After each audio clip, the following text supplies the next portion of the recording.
thing to call, but I got it. I got it. All right. So I know on Thursday, some people were not feeling well. I see Janice is on. She's always feeling well. Morning, Janice.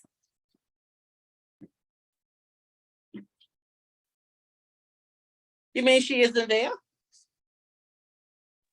I'm here. Good morning. Okay, morning. Did you have any chance at all between you and Alicia to read or at least glimpse through the FATF report on money laundering and arts and antiquities? Okay. No, ma'am. Rather sad. Good morning, everyone. Good morning, Ms. Archer. Good morning. Good morning. Did you have a chance to look through it? I didn't even know nothing about that, Ms. Archer. When you call my name, this matters me. What? Yes, I said it. No. Oh, Because, you said something? no, I was asking if you had a chance to look at it because I sent the document from the FATF. Oh, you probably sent it to my work email, and I was on vacation, and I refused to look at that email. So Well, that's probably what it is. When you get back to work, it just came out in February. So Okay. this was one of the topics that Mr. Wilkinson covered. Ms. Archer, when did you send that? Miguel would have sent that. Let me look at like I say, my things is be condensed. Okay. Yvette, did you get it? No, ma'am. What? No, I didn't. But like you say, I think all our emails are condensed. Yeah. Because we have to click through and see what it is at the bottom. Yeah, hold on. I see he sent this morning the one on the trust protector. You got that, right? Remember the one when we did the overactive trust protector? He sent that this morning. That's attached at the very bottom.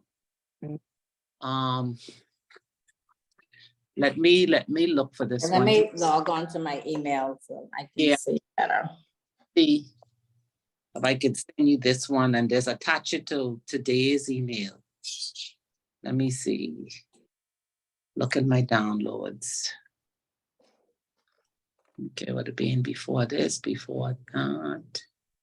Because how it just came out, I say, let me send it, because I said when Mr. Wilkinson does his presentation, even if you don't get to read the details, you've been able to look at the headings and probably ask some questions.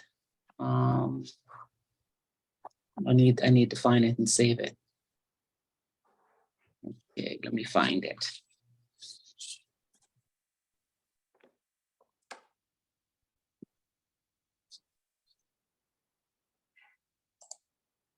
You don't see it, hey?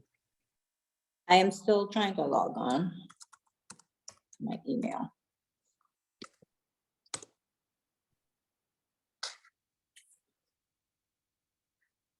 See. All right, I want it. And let me download it. They even have a YouTube video.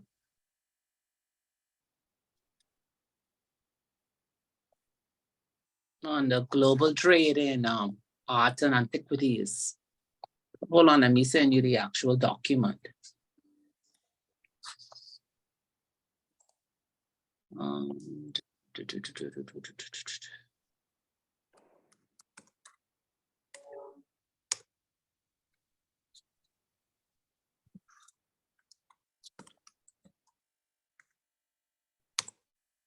right, so let me go here and let me pick up on this email here.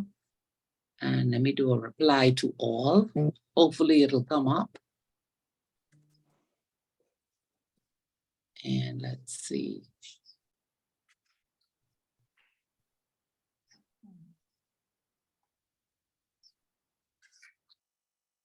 Today is the 1st of April already? Yes, ma'am. Oh my God. Okay, I'm sending it now. I'll tell you when it's finished loading on my end. Message sent. So you should have it.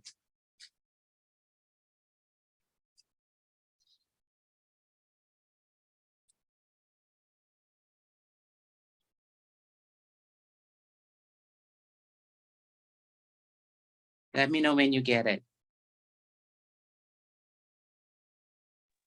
I just received it. Okay, all right.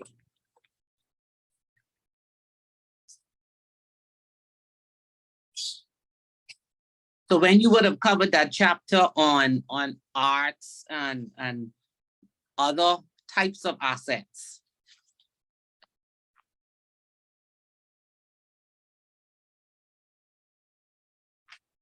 It says at page 4 that there are many challenges to addressing money laundering and terrorist financing in the markets of art, antiquities, and other cultural objects. And the challenges can be split into 2 distinct categories. The first concerns the vulnerabilities related to the types of objects and the nature of the markets. So remember, whenever they talk about money laundering, they always talk about the vulnerabilities of the products or the services being offered and why it attracts criminals. So in the art world, the first concern is the vulnerability of the objects.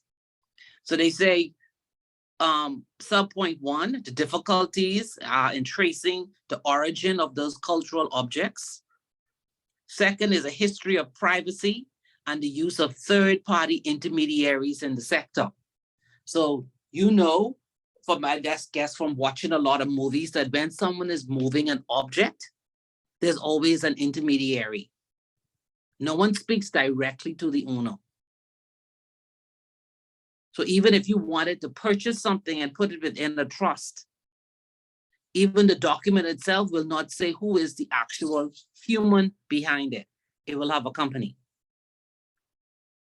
Then it says inadequate measures or none at all to identify and verify the customers.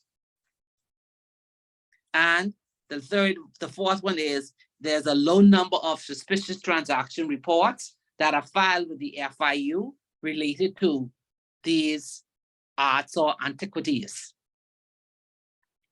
So the second challenge concerns investigative challenges, and that is the lack of prioritization of investigations in this area, because you don't hear much about fraud or criminal charges being placed on persons for money laundering of art or antiquities. Then it says the limited resources and awareness and expertise by operational authorities. And of course, the difficulty with cross-border investigation, because depends on the size of the antiquity. All you have to do is just wrap it up in the cloth, put it in the box, put it in the box, put it in the box, put it in the box, and it's gone.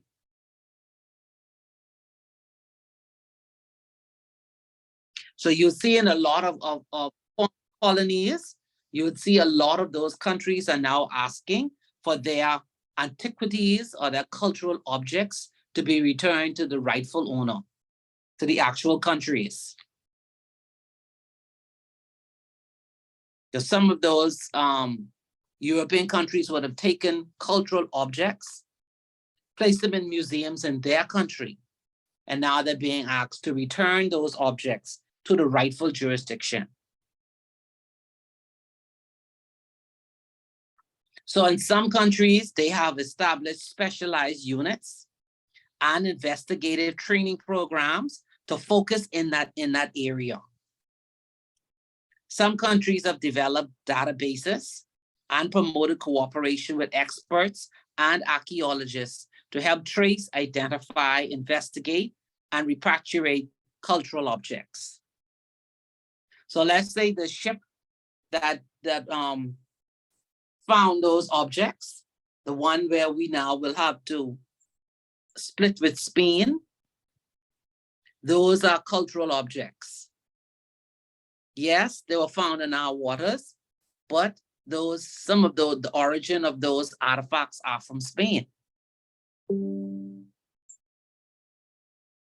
You recall that, right? Couple months back.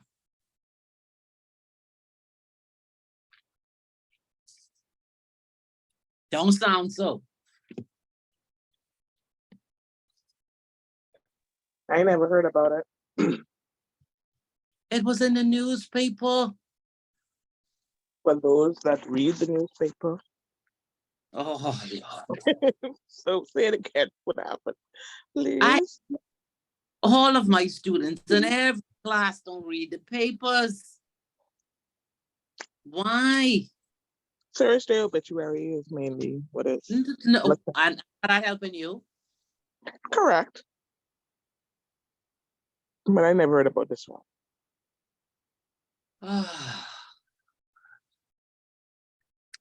I don't know. I don't know. The ship was called the Nuestra Senora de las Maravillas. Our Lady of Wonders. That's what it was called. It was a Spanish galleon, 2-deck, and it sank on January the 4th, 1656. And it sank off the Little Bahama Bank. Never heard of it? No, ma'am. Oh my Lord.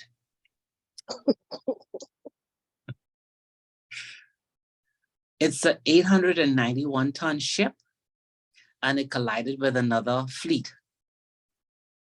Then it struck a reef and it sank. So whatever remained of the vessel is at the bottom of the ocean.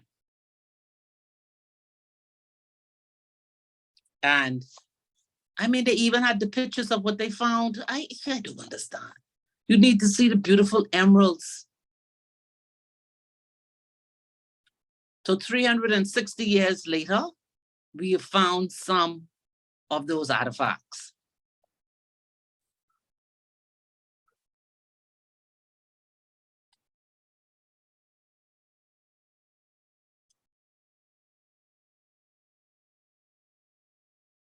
So they did find earlier on some of the treasure.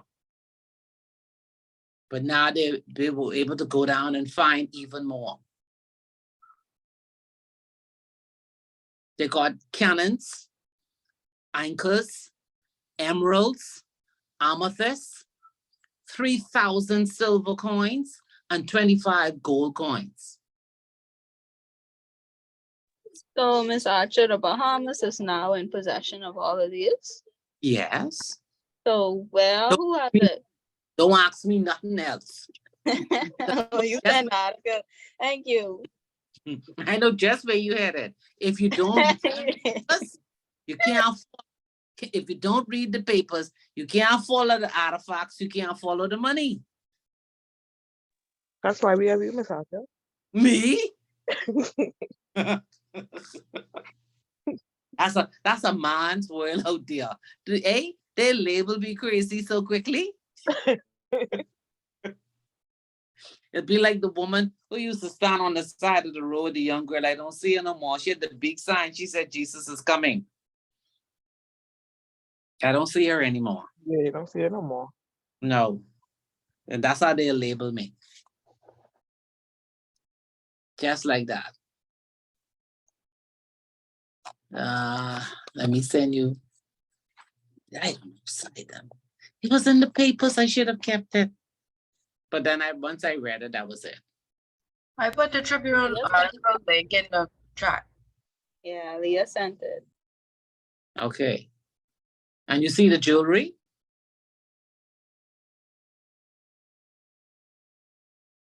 I remember this when this came up, but you have to search the international news, like more the art.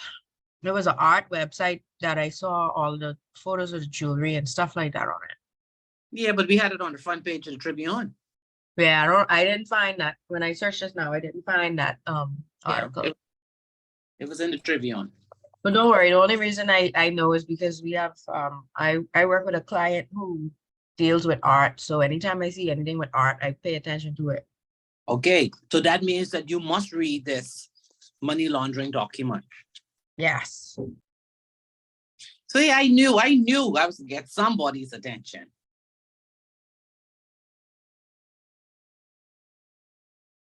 And remember, a lot of the movies you see, more the older ones than the new ones, is all about intermediaries and moving stolen art or antiquities.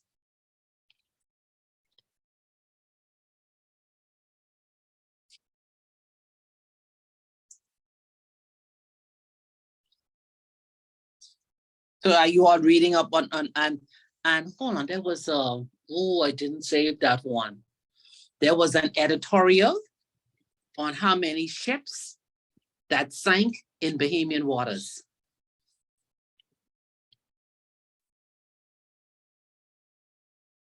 It's a lot.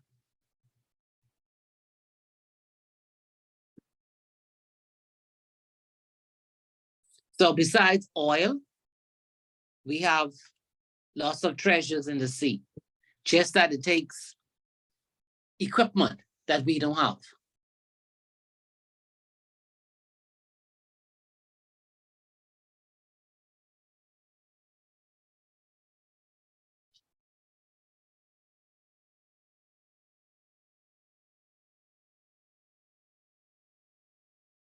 Okay, that one was the oil spill.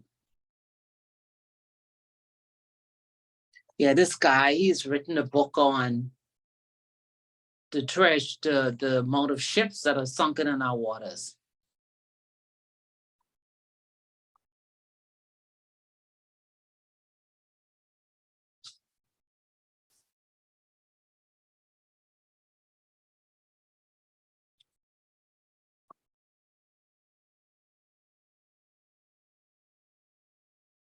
So it says again on page 4, it speaks about markets for digital art, non-fungible tokens, and art finance service providers all have intrinsic characteristics that expose them to different money laundering and terrorist financing vulnerabilities.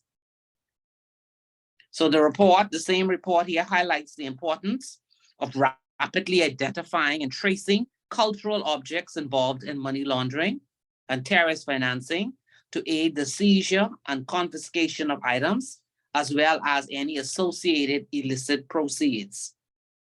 So I don't think we have amended our laws, because this just came out in February.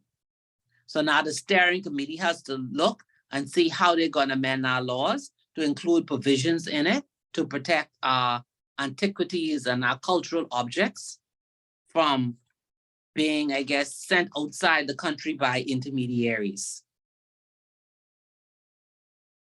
So the report also encourages cooperation with market participants, including by providing training, guidance, and ethical codes. Public-private information sharing can help overcome investigative challenges.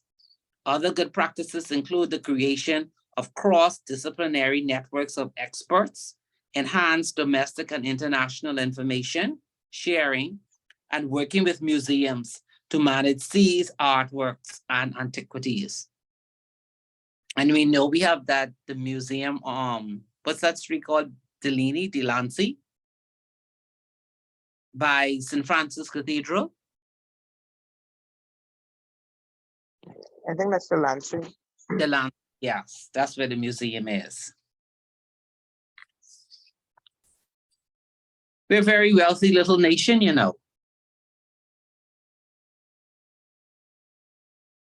We don't take nothing serious, Ms. Archer. That's why we can't be more wealthy than we can't actually see the fruit of our wealth. We don't take things serious like every other country.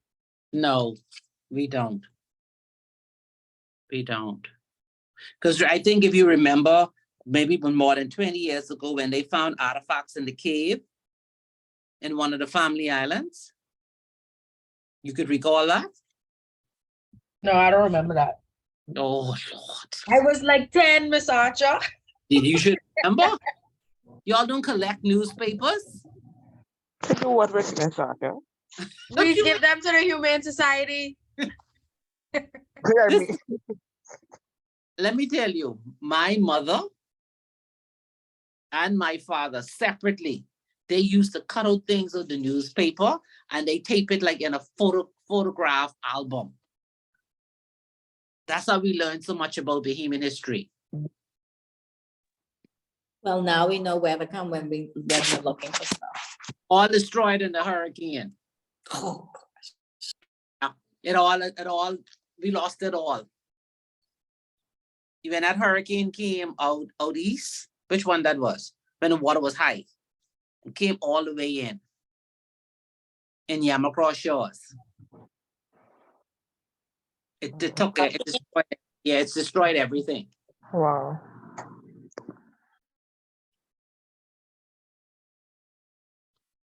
So it's called Hamilton's Cave.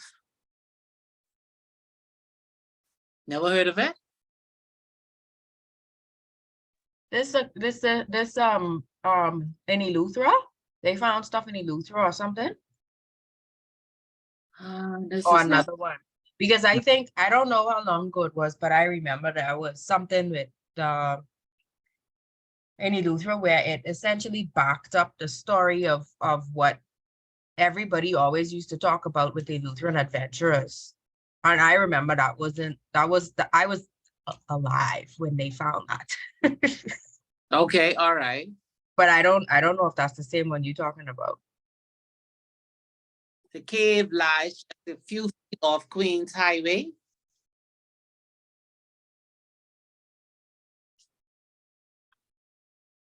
And they found Lucayan artifacts there in 1936.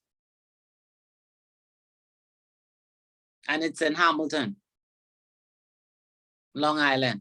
Long Island, yeah. Yes, that's the Salt Pond. I should know that. Yes. Hamilton's Cave in Long Island.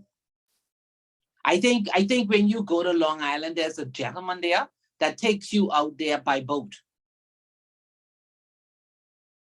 Probably there, and the Hamilton's right where next to where my family from. Yeah.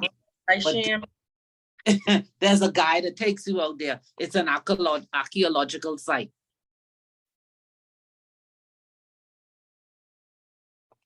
And they found Lucayan artifacts there.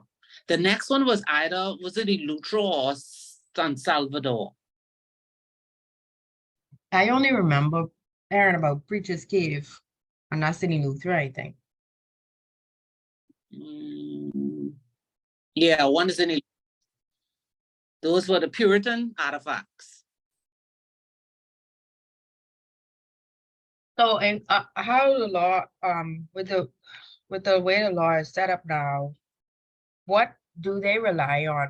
What usually is the decision they make when it comes to things like this? Or it's just that it hasn't really come up until recently, and that's why I guess that's why it's nothing on the law. But like, what do they use as a guide to make a decision when it comes to the court? Well, they do have an antiquities legislation, which they said that they were amending, because the proportion between the archaeologists or those that find it versus the Bahamian people was not proportionate, because they were going to be getting a larger amount. That sounds about normal for everything we do. We give everything away. We're supposed to be amending it. I have to make a note and see if they pass it, because they like to talk but never act. But they were supposed to be looking into amending that, especially with all of this gold that they found in the latest ship.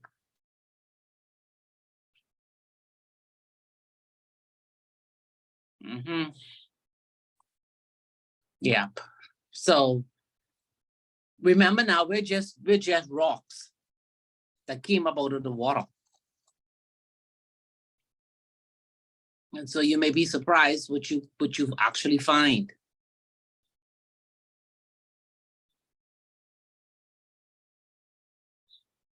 So the one in Eleuthera, they found the skeleton of 2 children, a young adult, some pottery, some clay pipes. I remember the pottery. A musket ball, some brass straight prints, some seals, some seeds, and animal bones. So you could tell that the Lutheran adventurers had lived there. Because remember now, our ground is very shallow.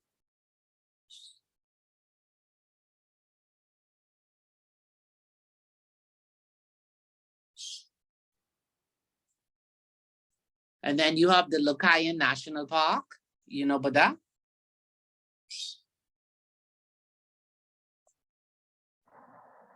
No? Yes? No, no, ma'am. Oh, Lord. The Lucayan National Park preserves the remains of the Lucayan Indians that they found up there.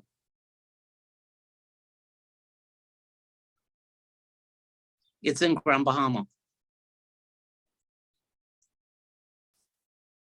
So it has the remains of the Lucayan Indians, and it has creeks and forests and stuff like that. When you get a chance next time when they bring it out, there's a Bahamas National Trust map, and it gives you all the sites in the Bahamas that you can visit, historical sites.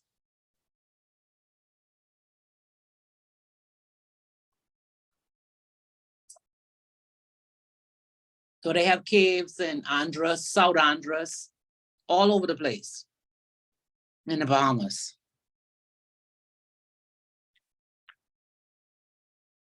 And you may be surprised that many places on Rhode Island may be actually selling these things, you know.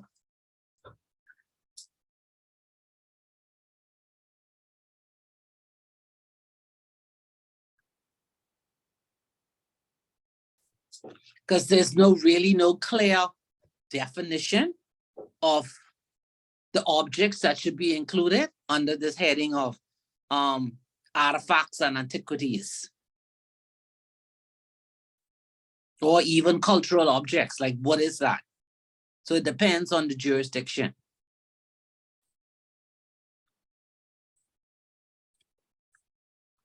So I got this for you all to read. And so when I write up my question, it ain't gonna be too difficult. I can see if there's something from this document that I could take, particularly to brain a little bit. All right, so let's talk about money laundering in general. So we know money laundering has 3 phases. Sorry, Ms. Archer, before you go on to that. Go ahead. You said Miguel sent an email this morning? Well, I saw one.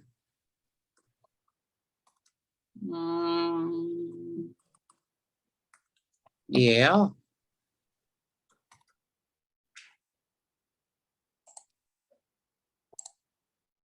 Was that the one with the link? Or that was just the link? That was the, okay, all right, cool. Okay, hold on. Let me see, because what it does, I tell you, it's just put them all together and you can't tell. But when I look at my email here, it has attachment. So somewhere in that thread, there's an attachment on the protector. Okay, yeah, I got that. Okay, cool, nice. All right. Yeah.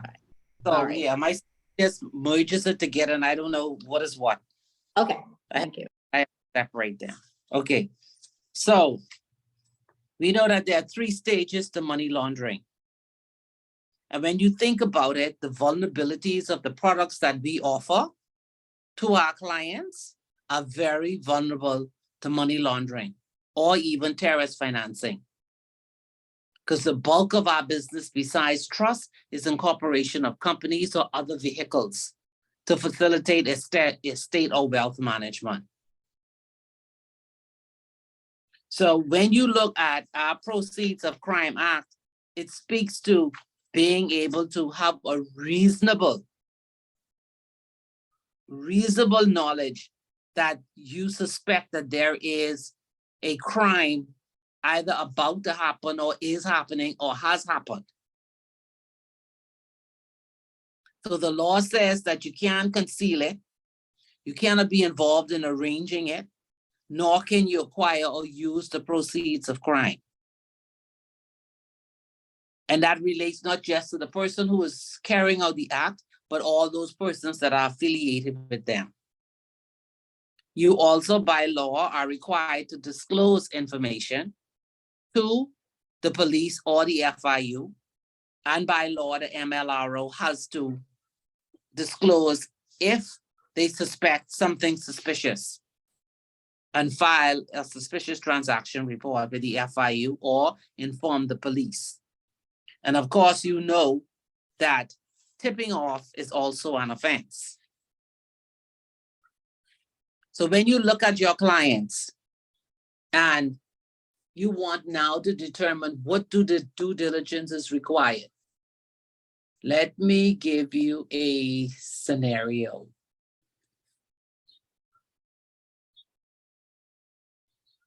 Where is it? Where did it go?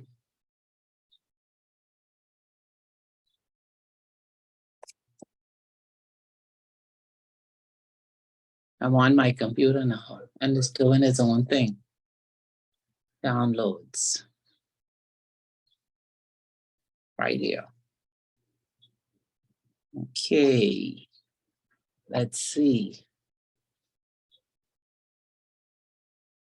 If you have, you can draw it if you want to. At the bottom, you have a company. Let's say the company is called CY. Above that, you have an SPV. Remember SPV as a special purpose vehicle. And then above that, you have the beneficial owner. So what documents do you think you need under that structure?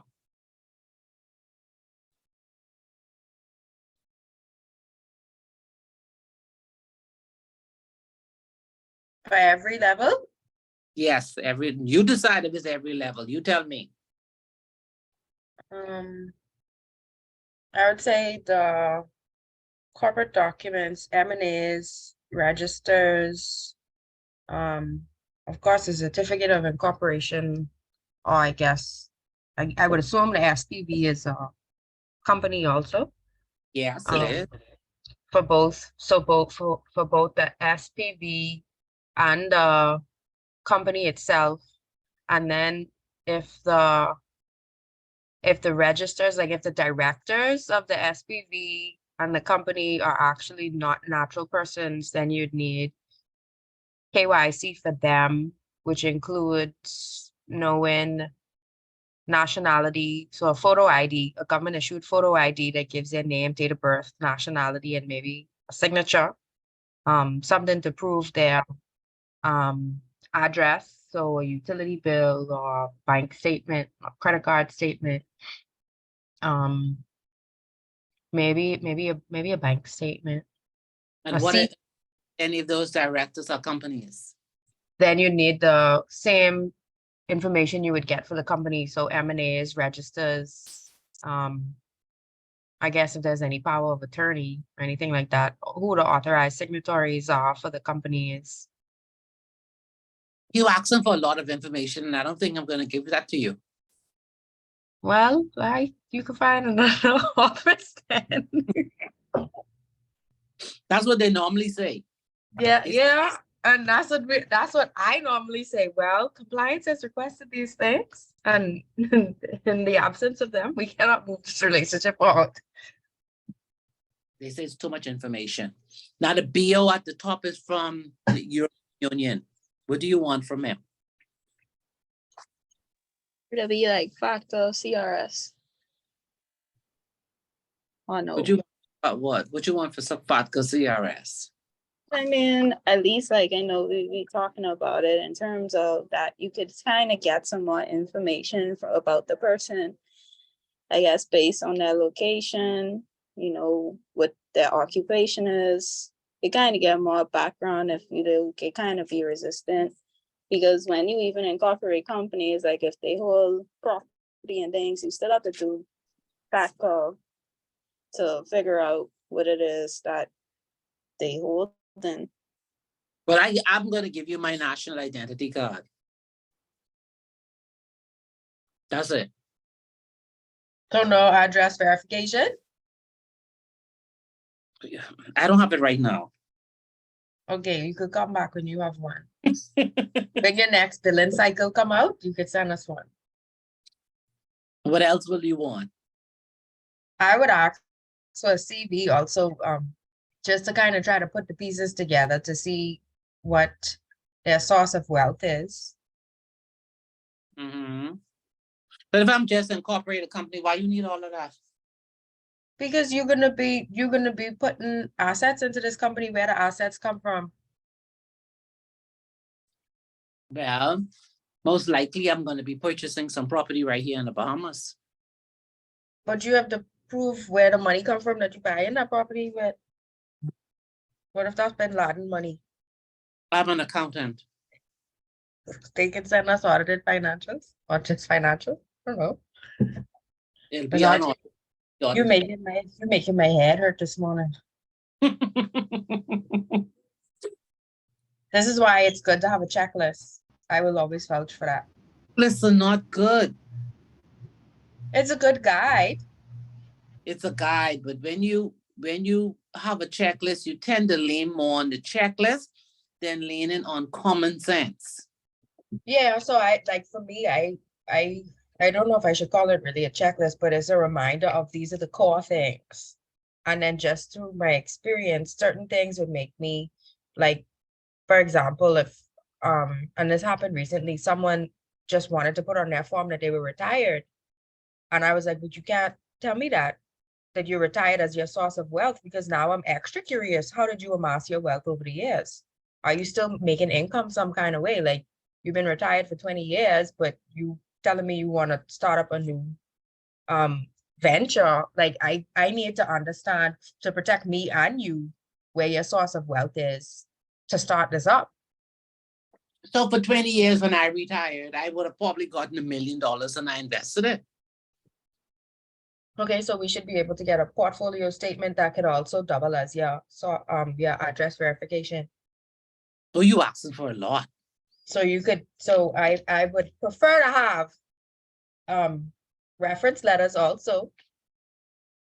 Maybe a bank could give me a reference letter. So you want a banking reference and you want a character reference. Mm-hmm. And then you should be able to put the pieces together. And if there aren't any red flags, then we good to go. Yes. If nothing jumps on you at all, you just let it go. But if something starts to jump out, then you have to dig a little bit deeper and see what's missing from their whole lifeline. And that's why I say the checklist, I understand. Those will be the things that you mentioned at the very beginning. If it's a company, you want the memo and arts, you want the certificate of incorporation, you want the registers.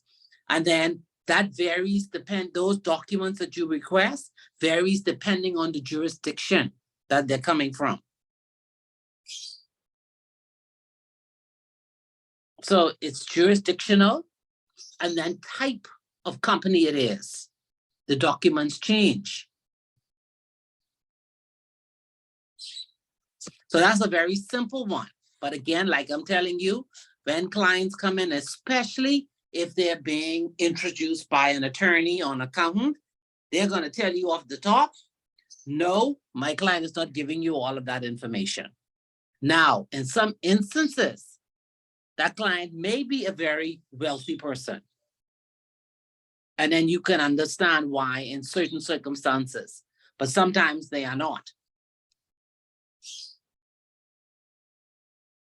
So let's say take that same structure where there's a company at the bottom is owned by an SPV, but the beneficial owner at the very top is from a high-risk jurisdiction.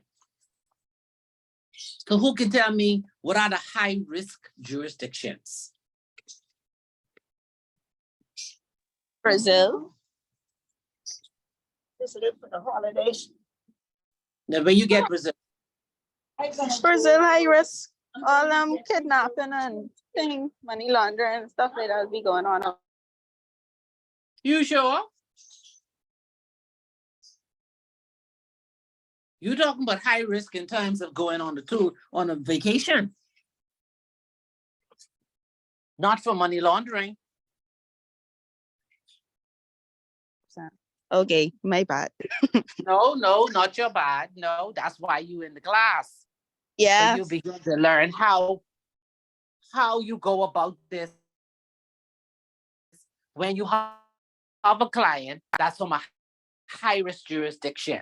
So I can leave you on the spot now. You're not hanging up for me. Now, a high-risk jurisdiction is a jurisdiction that after it's evaluations have been completed, they do not meet the international requirements for money laundering. They do not have all the policies and procedures and mechanisms in place in that jurisdiction to combat money laundering or terrorist financing or the proliferation of weapons of mass destruction. So it's not a willy-nilly pick any country. So the FATF on a regular basis gives you the names of the high-risk jurisdiction. And those are the high-risk jurisdictions internationally, which means automatically if someone comes from that jurisdiction, you have to do enhanced due diligence. Now, there are other people that can still be from a high-risk jurisdiction and not on this list. And the high-risk jurisdiction could be because of the industry that they are in or the persons that they are affiliated with, the PEPs. So the FATF says high-risk jurisdictions are Albania, Barbados, Burkina Faso, Cayman Islands, the Congo, Gibraltar, Haiti, Jamaica, Jordan, Mali, Mozambique, Nigeria, Panama, the Philippines, Senegal, South Africa, South Sudan, Syria, Tanzania, Turkey, Uganda, and United Arab Emirates, Yemen. Those are the high-risk jurisdictions. And the FATF tells you why they are high-risk jurisdiction. And that's because they have not complied with all of the requirements under the FATF recommendations.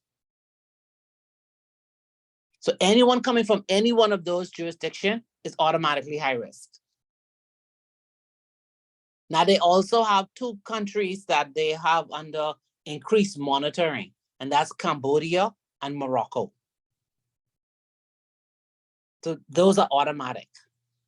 So if I go back to the same scenario, what I said, Lavette, and I said the BO is from a high-risk jurisdiction. You have an SPV in the middle, and then you have an operating company at the bottom. What are you going to ask for? What documents?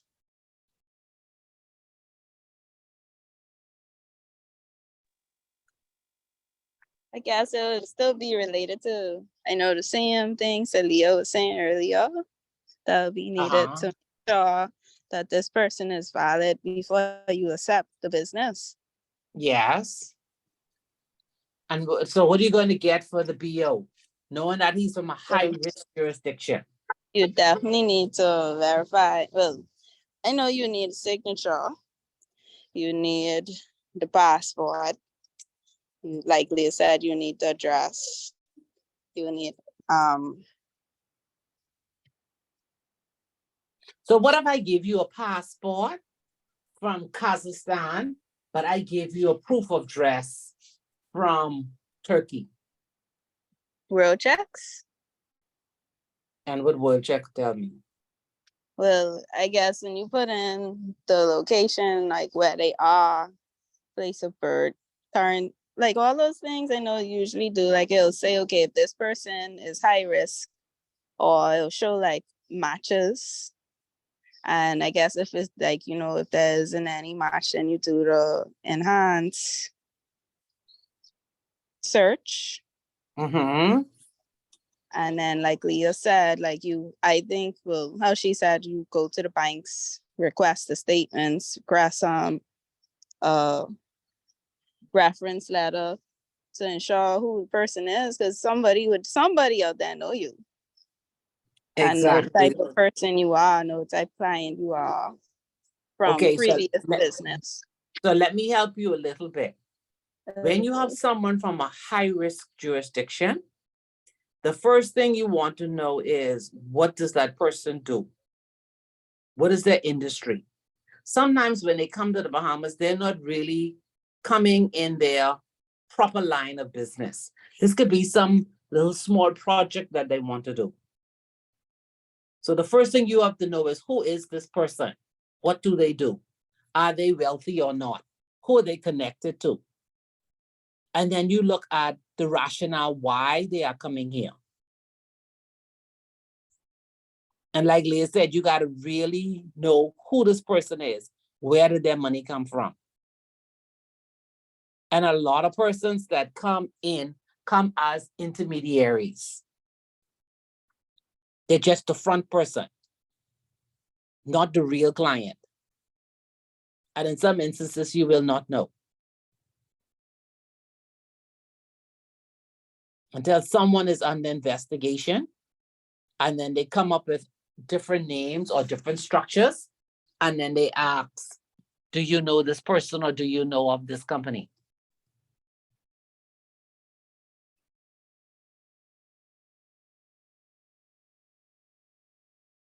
So what if the person, the ultimate view at the top is a PEP?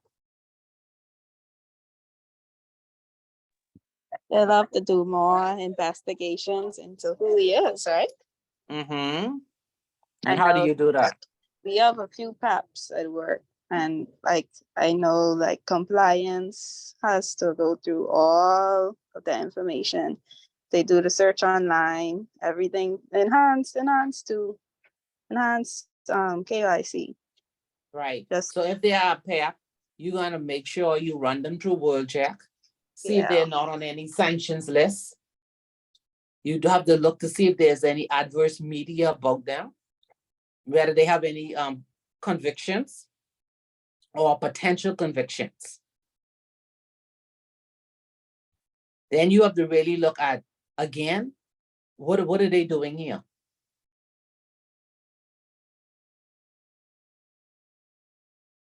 And of course, when you say enhanced due diligence, you need to know, like Lee had said, you need to know the source of wealth, where did they get all of their money from, and the source of funds. Where's the money coming from for this particular transaction?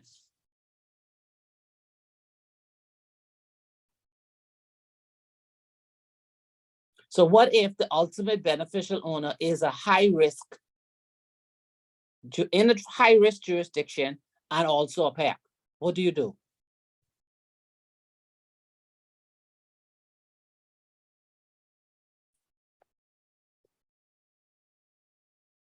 High risk and a PEP. and you don't accept the business, eh? What? Why? I mean, you could set yourself up, eh?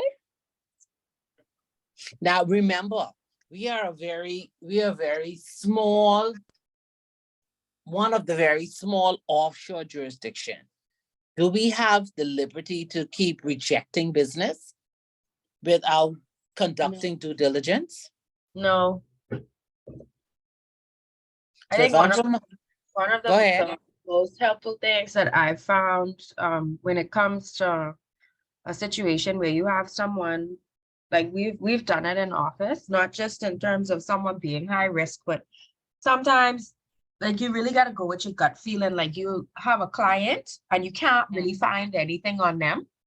And in this age of finding stuff, not finding stuff could almost be Red a red flag. flag. Mhm. And I guess it does just come with experience and you know, trying to know your customer. So you ask questions, like you said, you want to know what they're doing in their business, where the money's coming from. And sometimes you could ask the question 3 times and they'll give you 3 different answers. So that's a red flag. But like doing third-party searches, like engaging an international company that actually has people that can go out and find things that you wouldn't find, has been very helpful in some cases. That like that super external report, because they can find, we've literally had instances where we found a completely different story on a client using a third party company that offers just those enhanced searches. Mm-hmm. Yeah. And that's what happens.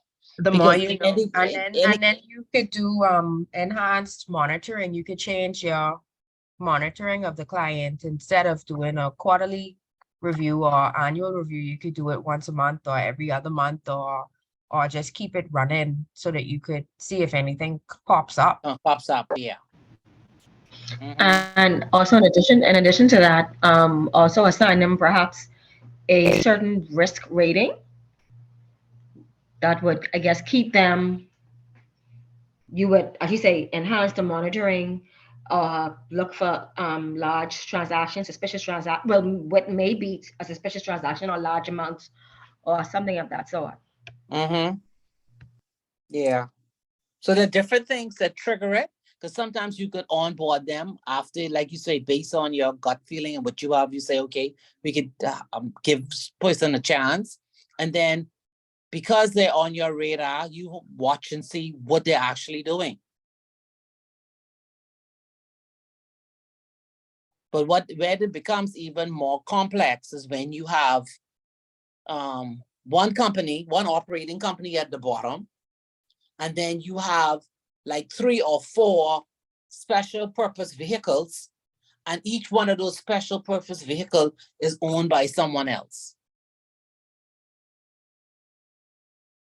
So then you're not looking at just one BO. You may be looking at 4 or 5 different BOs from different jurisdictions. And on the top of 1 or 2 of those BOs can be a trust. So in a case like that, Ms. Archer, wouldn't it be important to find out what the relationship is between these people? Not necessarily, because if I decide that I am going to operate a business, I will look for investors. It's not necessarily that I know you. There are intermediaries whose business is just to find investors. They don't have to be friends. They don't have to be business acquaintances. The intermediary will find the investor that you need to help you get your business up and running. Okay. Yeah, they're not necessarily connected. And that's why I say it makes it more difficult, because you'll be dealing with 4 or 5 different persons, or each one of those companies may be owned by 3 or 4 or 5 different persons. And you have to check all of them based on their percentage holdings, 10% or more.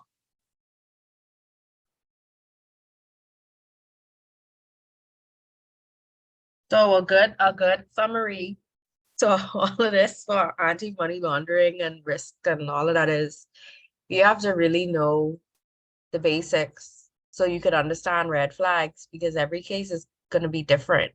Everyone, yes. Because don't forget now, under the Proceeds of Crime Act, you can't just say it's left to compliance to figure it all out. Everybody's responsible. Now, your job isn't to sit there and read the reference letter and tick off that is actually there. That may not be your job. But the point is that whenever that crosses your desk, you should be able to look at it, read the documents, and see if a red flag raises in your mind. Is there a question that is unanswered? And then you could direct that question to compliance or to your supervisor. But you can't just ignore it.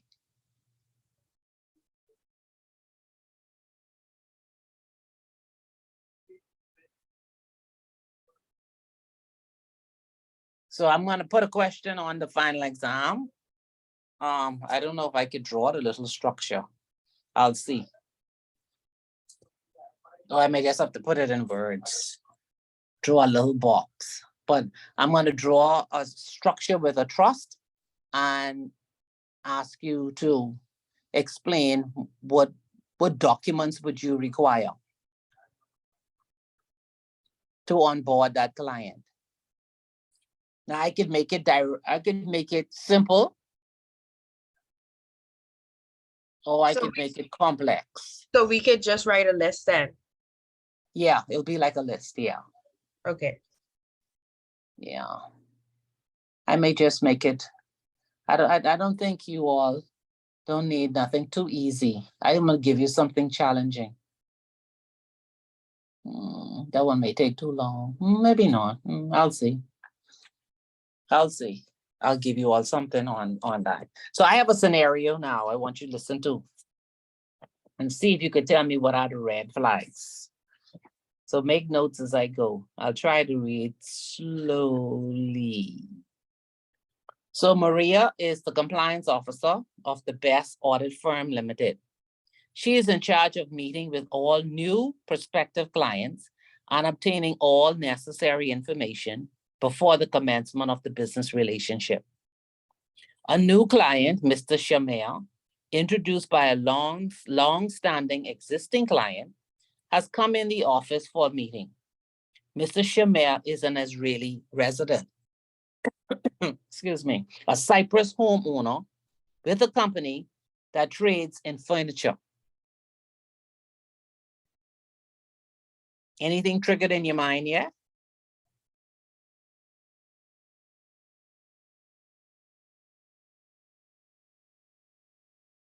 No? Where he's from? Where he's from, what else? Mhm. What else? And is Cyprus not on the approved listing? Something not sure. Did I call Cyprus? Did I call Cyprus for the list of high risk? No. I can't remember. No, I No? didn't call Cyprus, no. But what does he trade in? Furniture. What you think?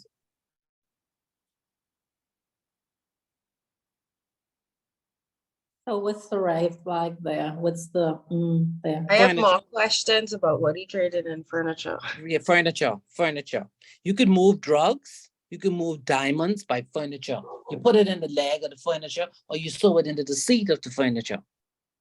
Okay. You got to be thinking like a criminal. For true. To For catch sure, a for- criminal, you got to think like one. Hmm. What happened, Janice? And then where does he trade to? Because that could, It depends because his furniture could be moved on the ground or in the air or by sea. That don't really matter.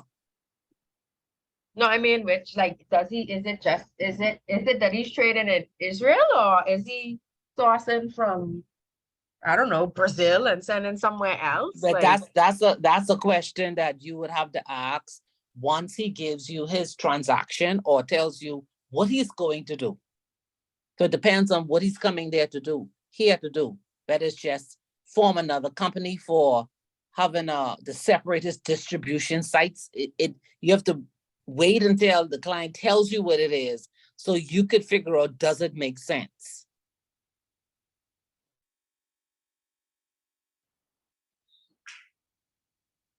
And that's why in dealing in trusts and company and corporation, you really have to understand how businesses operate around the world, not how they do it here, around the world. So Maria went through all the KYC documents required for the onboarding, explained the company's policies and procedures to be followed, and left the meeting with a promise that the prospective client will provide all documents within the end of the week, so the firm can proceed with its acceptance procedures. So Mr. Shamir, as promised, dropped off at the reception desk an envelope with some documents, but upon review, Maria realized that he only provided a few documents. She emailed him a list of missing documents and a new deadline to provide her with everything. Mr. Shamir responded that he was in a hurry to obtain a TIN tax identification number and requested the firm to proceed with the application to the Inland Revenue until he comes back next week with the necessary documents. The firm prepared the forms to be submitted to the Inland Revenue and asked him to come in the office and sign the forms and bring the remaining documents. Mr. Shamir signs the documents and leaves a substantial cash amount to the firm for future services, but omits to bring in the pending documents required to complete the KYC and due diligence procedures. He explained that the documents are held by his lawyer and he has not passed by his office to collect them. Maria contacts the client who referred Mr. Shamir to the firm and finds out that he does not know him that well, and that he arrived from the illegitimate airport of the occupied area of Cyprus. Maria contacts Mr. Shamir immediately and asks him for a meeting. Mr. Shamir fails again to provide the firm with the missing documents. He explained that he does not have a utility bill for his Cyprus residence, which would have been marked on his main residence, and that his yellow slip, his residence issued from the immigration office, is held by the lawyer. As a result, Maria informed him that Best Audit Firm Limited cannot provide any services to him and return the cash to him. No further services were provided to Mr. Shamir. So what are the red flags that might indicate money laundering or terrorist financing in what I just read? A rush for the tin without providing the documents and giving some money. Mm-hmm.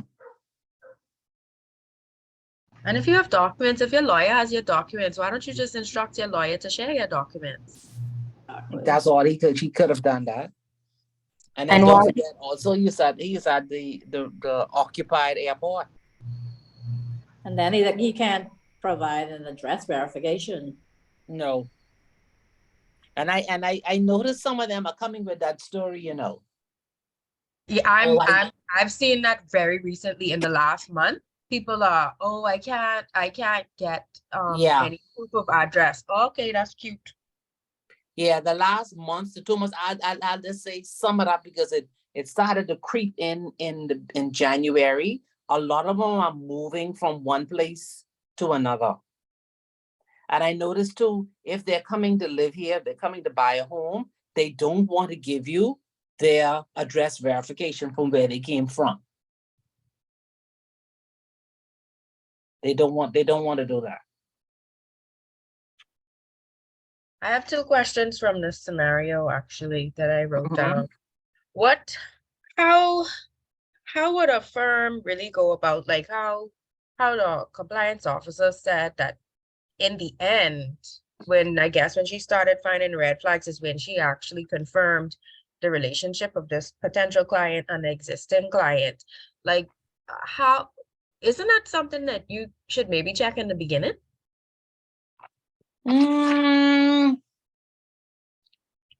Not really, because don't forget now, when I introduced him to you, I relied on knowing you. So my reliance on you is Leah is in a good firm. And if you're referring someone to me, you must know that person. Right, okay. That's mutual trust between persons in the professional world. I do not expect you to come to me to introduce Janice to me, and you just met Janice yesterday.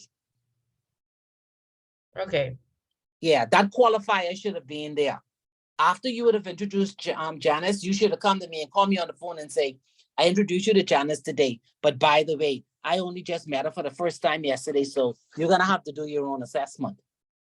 Okay. That's the professional way it's done. And then my second question is related but unrelated. Is a compliance officer actually supposed to have direct contact with clients? I thought not. The compliance officer / MLRO, no. Okay, but I guess But in you this do instance, have, call it a yeah. compliance officer, but they're essentially the admin person who's dealing with the compliance stuff for onboarding. Okay. yes. So that Okay. person is like an onboarding specialist, and being an onboarding specialist, they do play a small role in compliance because they have to make sure that the documents are received and that they are the documents that compliance will be looking for at a minimum. Okay, those are Yeah. all my questions. Yeah. Anybody else? No other comments? Is I it, see is it company policy to accept cash over a wire transfer? It depends on the company. Okay, Yeah. okay, all It right. may not, but that may not have been a large amount. That could have just Okay. been his routine, and he probably just say, okay, I have 2,000, 3,000. Okay, You see what I all right. mean? But Yes, the ma'am. funds cannot be deposited in the company's account until compliance says yes. All right. And in some cases too, the company, the trust company might be affiliated with a bank. Yes.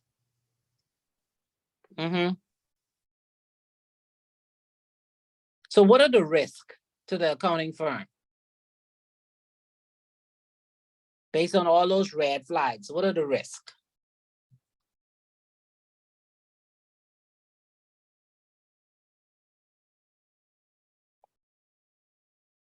I think, I guess he could be trying to establish this entity or whatever to facilitate money laundering. Because Yes. he's coming from he's a high risk. I mean, his trading alone is, Makes him that's high risk. possible. But then also the fact that when you talk about just giving cash to people, it kind of comes off to me, in this industry with the other factors, it kind of comes off as I need somewhere to put this money right quick. And it's not only that, when he comes with, when they drop money, it means that get it done. There's an attitude that comes with that. Very true. Yeah, this is not waiting on a wire or let me swipe my card. This is cold cash. Get it done. Money is not an object. And there's also no trace back for me to say that I've given you this money. Exactly. Once I drop that, that's it. And you put your hand on it, it's gone. Not me. So that's one risk. What's another risk you see from this whole transaction?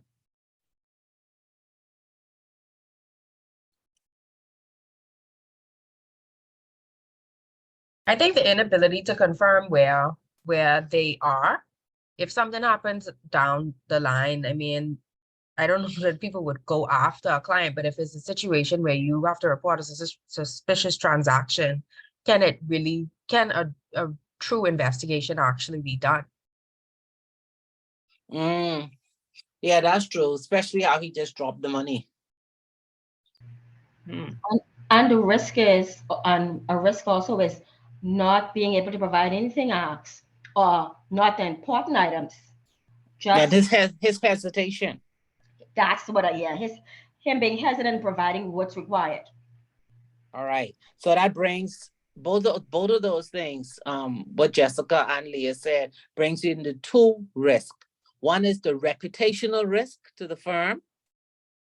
And the second is you could expose the firm to administrative fines and penalties. Those are the risks. So what action should that onboarding specialist, what action should they have taken? If you were sitting in that onboarding specialist / compliance officer role, what actions should you have taken? We can't discuss anything further until all of the information is provided. Other than that, the application is at a standstill and we can't go any further. But it's something that you all said earlier too. By him not being unwilling. Jessica, when you say unwilling to accept, to provide those documents, it raises us suspicions. Yes. So then you have to decide whether or not you should actually report him or not. True. Because it's obvious if he's hesitating to provide documents, he has something to hide.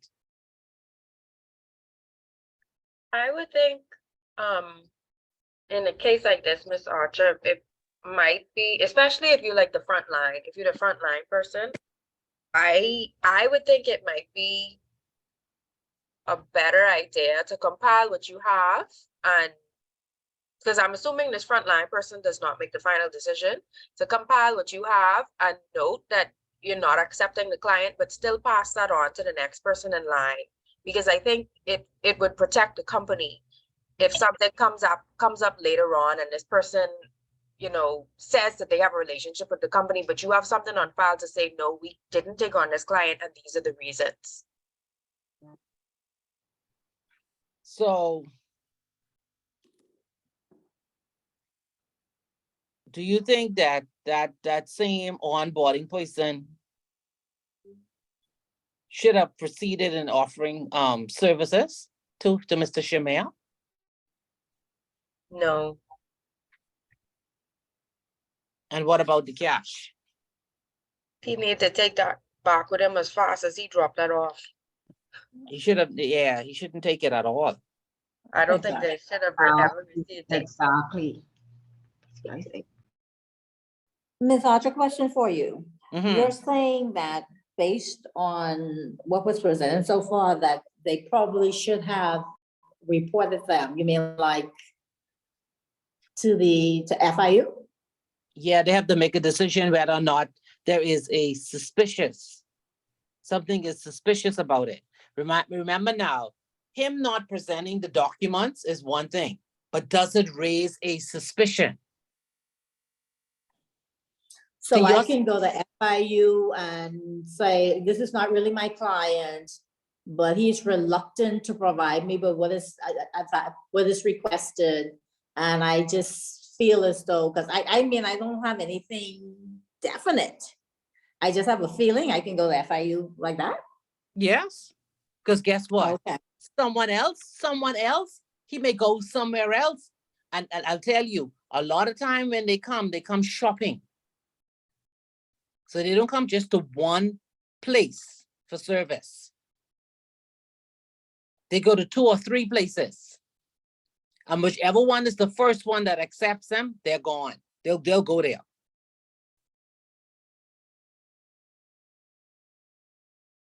So there have been people who have entered the Bahamas who have gone to different entities trying to incorporate companies, and they were suspicious. Why? Because they were using the proceeds from pyramid schemes.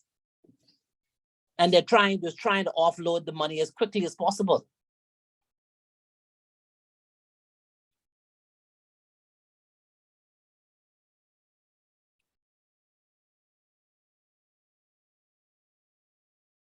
So it does happen. The thing is, when you file with the FIU, it is based on a suspicion.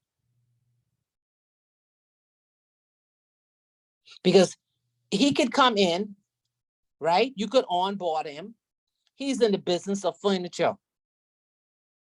He could have companies incorporated in other jurisdiction. And then what he will do is he will take an invoice from one company to another company and then pass it through the one that's here. The invoices are all fictitious. There's no real buying and selling of any goods.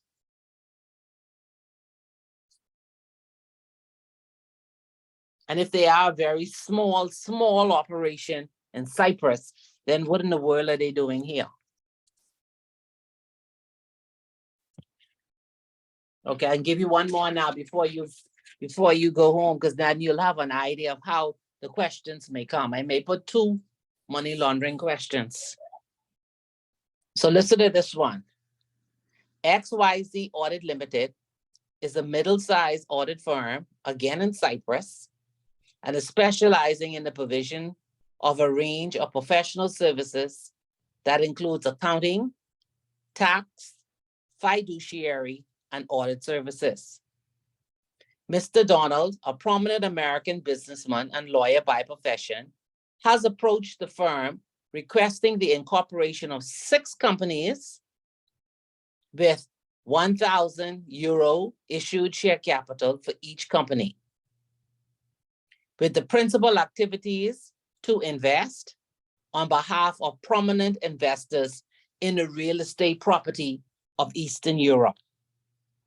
The audit firm performs full KYC verification of Mr. McDonald by obtaining all the required identification and economic profile data, and also performing a full background check for the said individual as to identify any PEP, sanctions, and adverse media positive matches.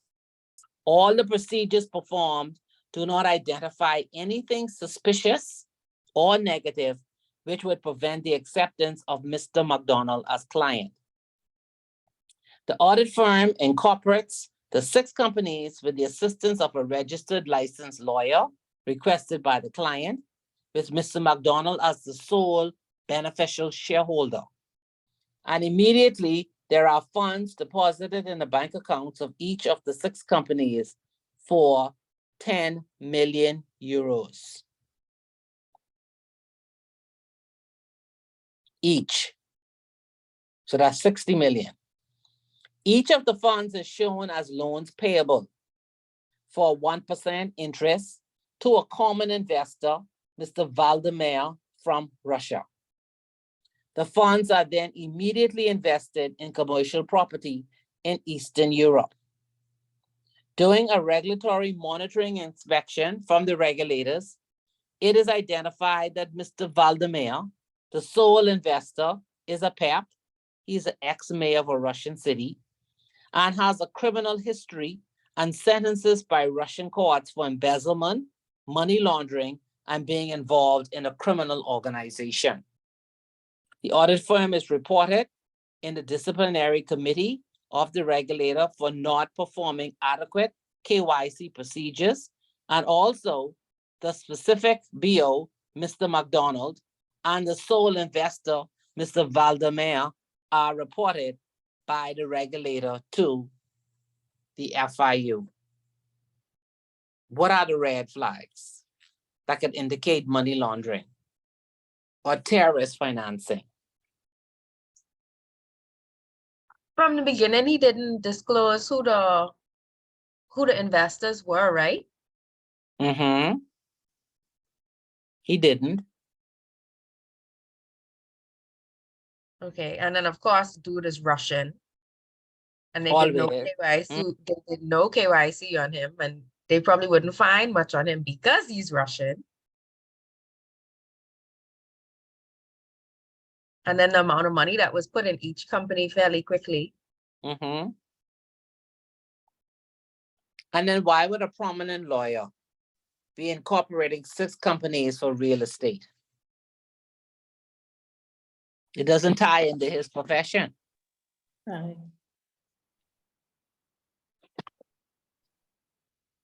And then his capital was only 6,000. Remember, 1,000 each. And then he deposited 60 million. There's a lot going on in there.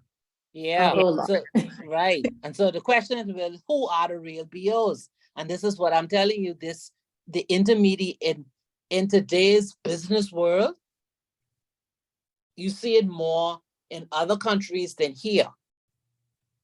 There's always an intermediary.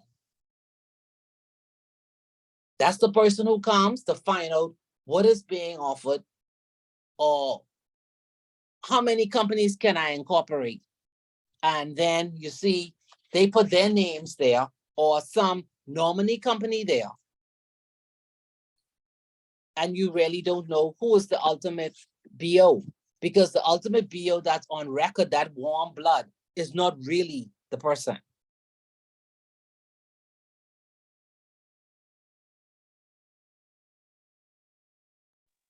But the accounting firm really didn't ask enough questions. What I told you before is all about business. You have someone walking in who wants to incorporate 6 companies. And the person is a professional person. He is a lawyer by profession. So remember the Panama Papers? Uh-huh. Okay, so the Panama Papers is all about structures just like this, where lawyers incorporate companies on behalf of their clients, and they have nominee companies acting as the ultimate beneficial owner and as directors. That's what the Panama Papers was about. Letting the world see who has these structures and who are evading taxes.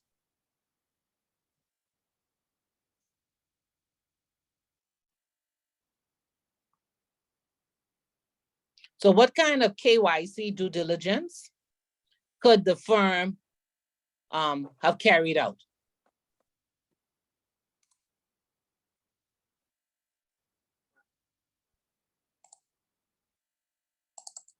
What kind of due diligence could they have carried out?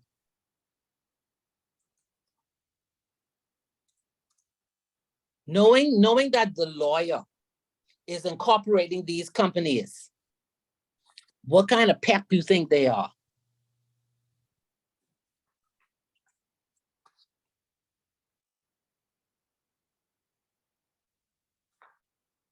I think if an attorney is doing a transaction like this, and especially if they don't want to disclose who the investor is on any level, I don't know.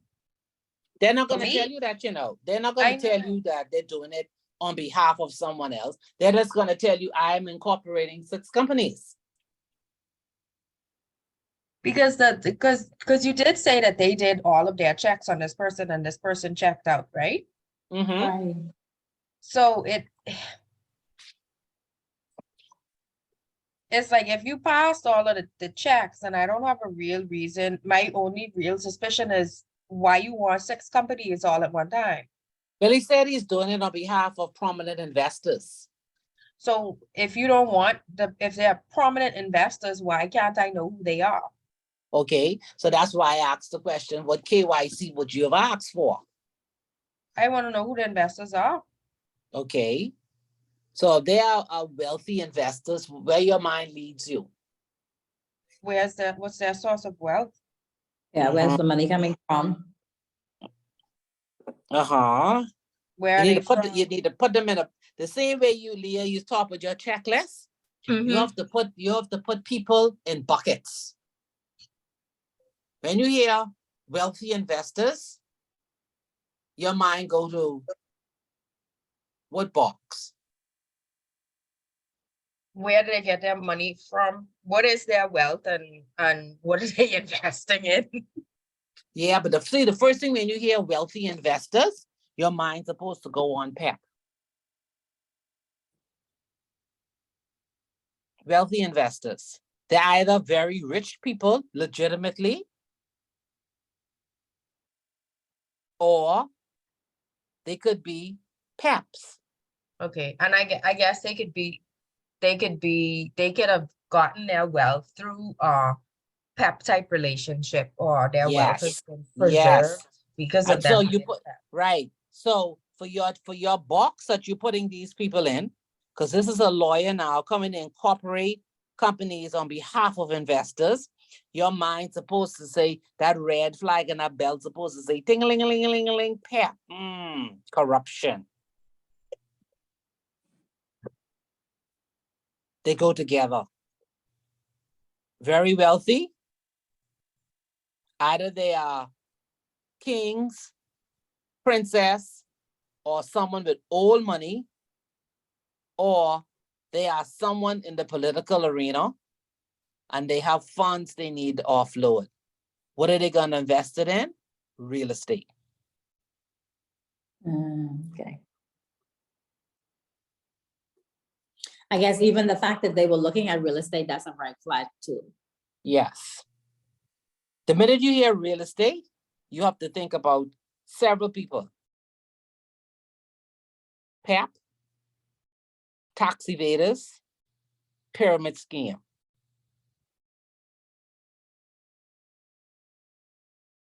I suppose even more so if they're interested in investing in real estate without actually using it. Well, none of them really use it. Even if they do use it, you can still have it, because if they're not wealthy, legitimately wealthy, then they're going to get investors. And not all of the investors may be legitimate. And that's why a lot of time when people come and they sign these heads of agreement, they have investors. Sometimes some investors pull out. sometimes they find out that some of these investors are not the investors they were looking for. And so that 5 million or 10 million that that particular investor had pledged towards the project causes the project to fail. Because it's going to take you some time to find someone else who'll be interested in that project here in the Bahamas.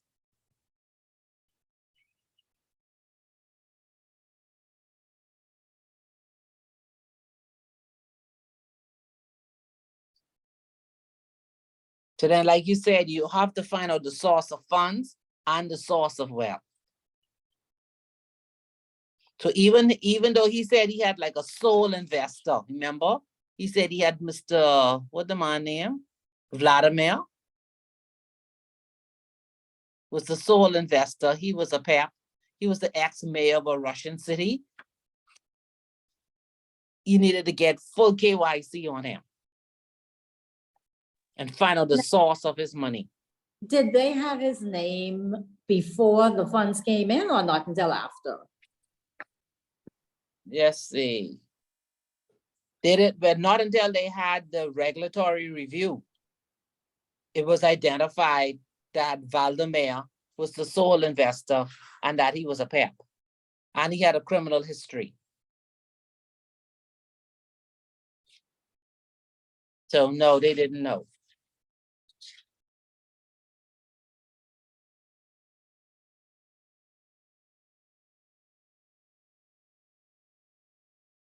So there's a lot of things they could have done.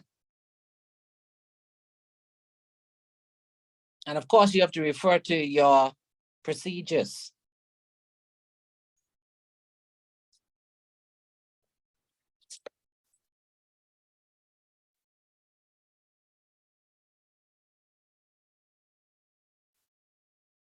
So what steps you think the accounting firm could undertake to mitigate the risk or the possible exposure from this client?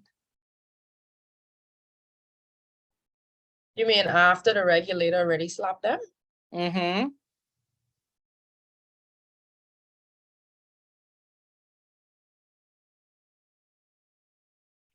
I suppose the regulator is gonna require some things of them, maybe.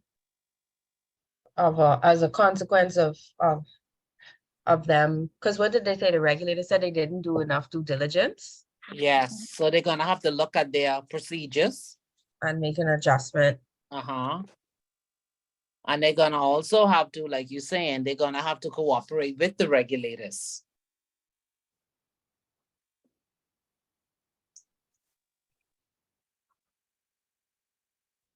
They're gonna have to cooperate because they have to deal with both the lawyer and the investor who is a PEP. And you know, another red flag just popped out at me. Why isn't a lawyer in the United States the one that's taking care of transactions in Europe? Why wouldn't you just use a European lawyer? No. You want to go to the United States because you go to the United States because you can set up some small LLCs. Okay. Again, you're looking at tax.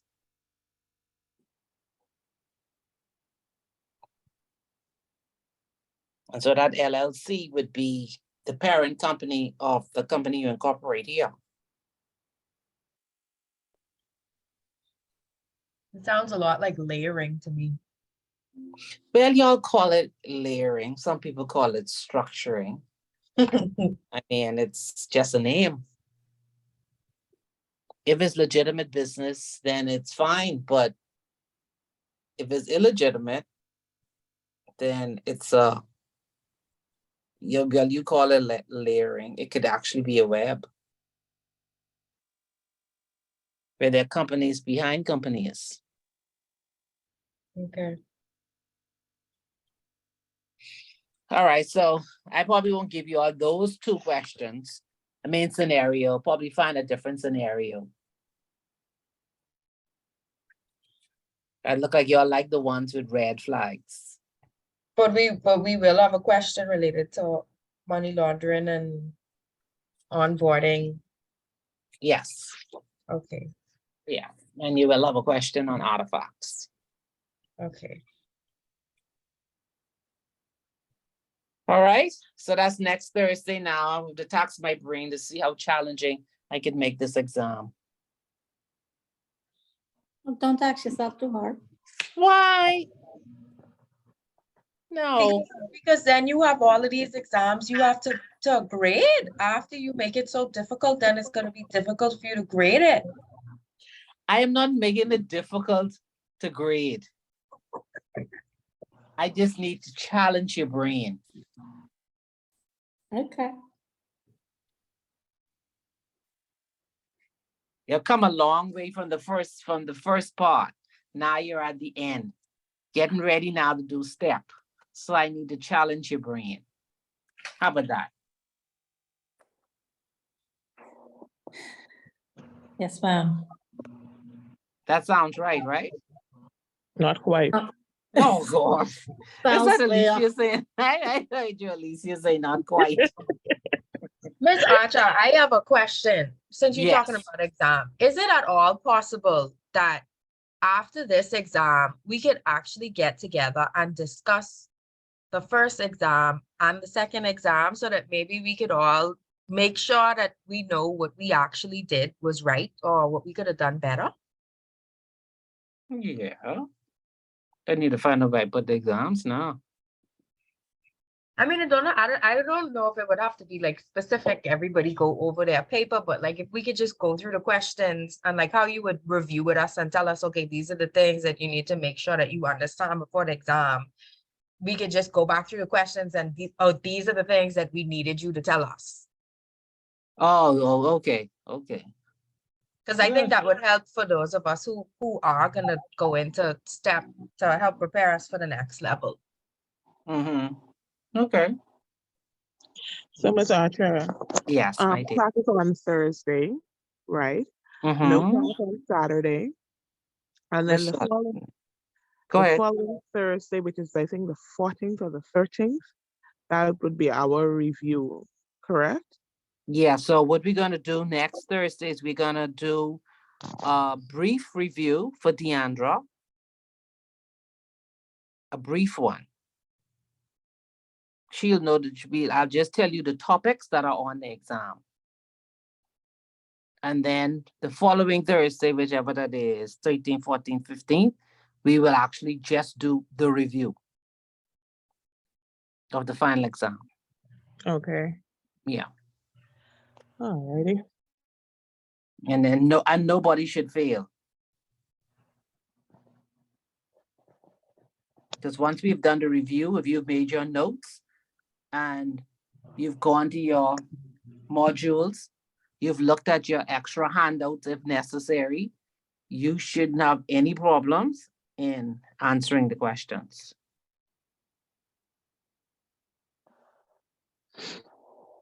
Okay. All right. So it's no need to panic. Only thing you need to do now is if you haven't read the units, is to read it. And then when I tell you next week, Thursday, these are the areas, then you could begin to narrow down, but I don't need to know that. I need just to focus on this. And then when we come the week after Easter, on the 13th or 14th, whatever day that is, then I will tell you this is how the question is coming. Okay, so we have exam on that Thursday, no exam on the 5th, no class on the 15th.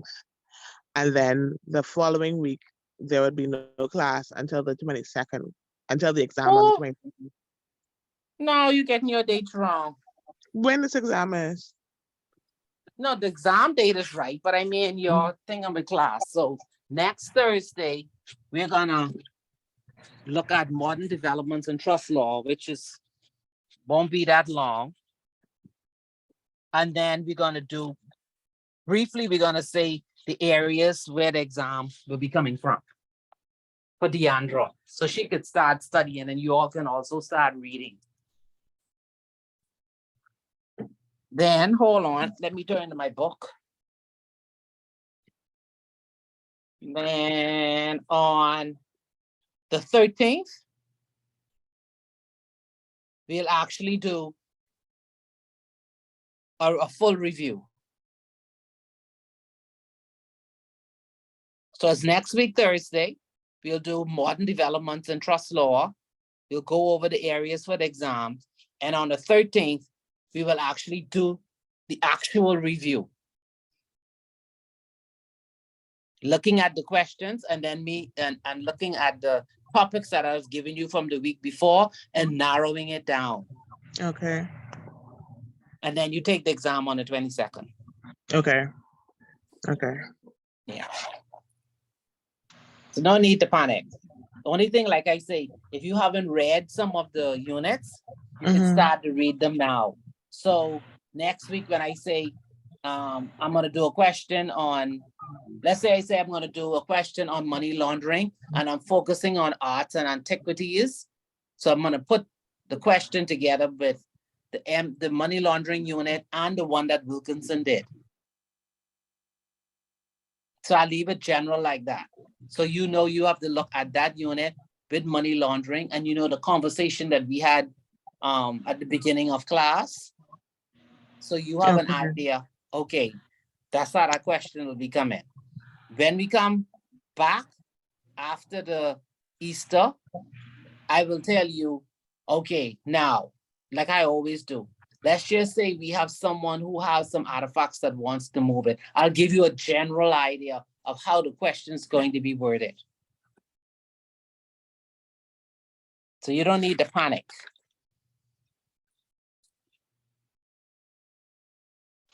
And then we don't need to panic and you don't need to make the test so hard.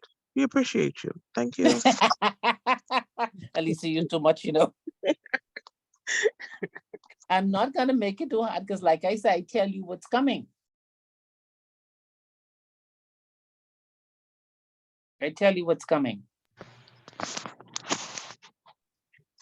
Question for Is you. Archie having any bonus? Bonus? What is that? That sound like Oh.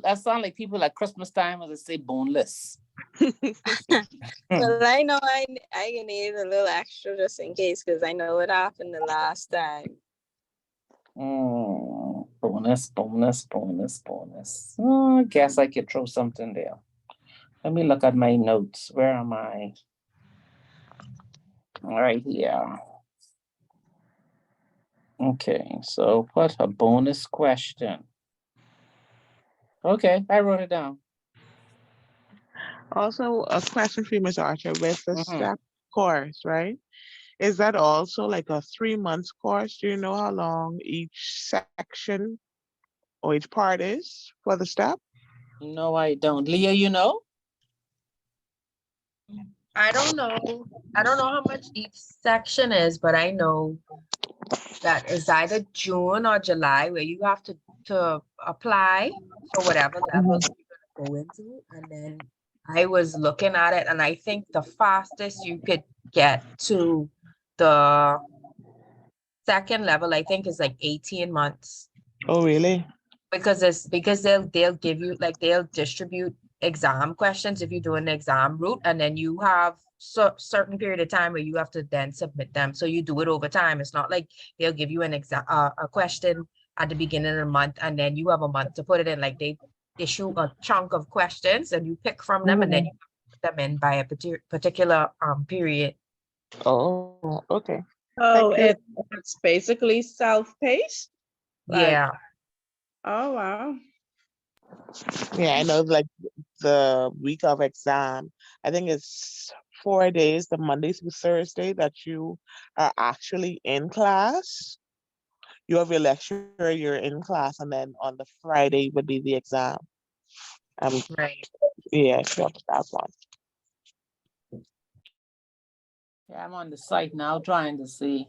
So we got it easy with this class. You see Yeah. that? That's why I should make it harder. No, Miss Archer, Well, you might destroy our confidence in ourselves. but I know other students who have done the same part that you're doing and they did very well in STEP.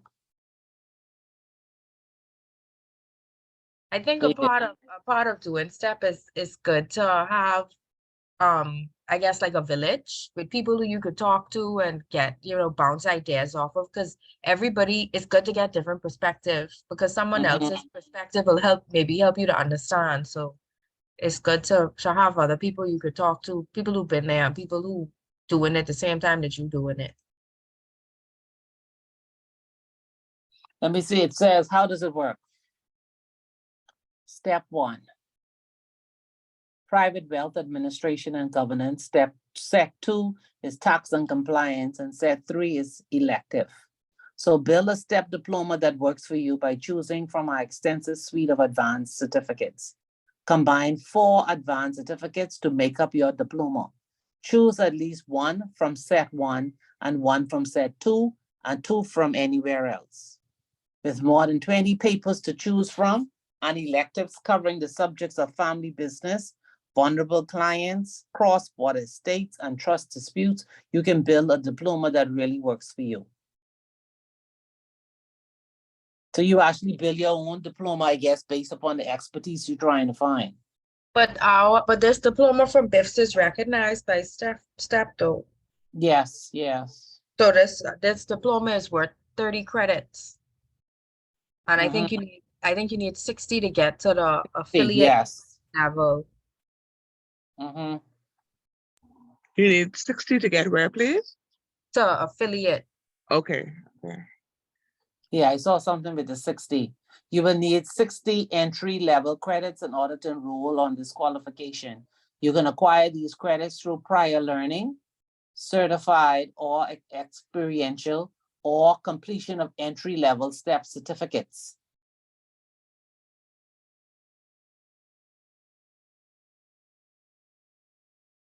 Yeah, so that's there. So I guess, let me see, where's the program?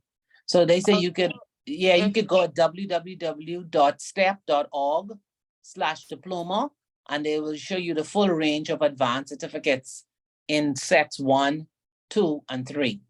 And you could choose from there. And if you're on LinkedIn, you could search for Theo. What's Theo's last name? Barose. For Step Bahamas, he's very helpful with giving you the information that you need so that you could move forward. And he's very open to talking, so he's a good resource to have. Theo Burrows? Yeah, I think he's the president of Step Bahamas. I don't know if that's the actual Okay. title, but yeah. All right, thank you. Mhm. Yeah, so you're good. You're almost there. Almost there. All right. So next week, Thursday. All righty, have a good one. Okay, Thank there's no you. need to stress yourself, Alicia. Focus on the bigger goal. That's heading towards STEP. Yes, ma'am. Okay, you Have could do fun, it. everybody. All righty, bye-bye. You could do it. You could do it. Yes, ma'am. Okay. All right. Bye, everyone. Have a good Saturday. You too. Okay, Okay. so bye. All right.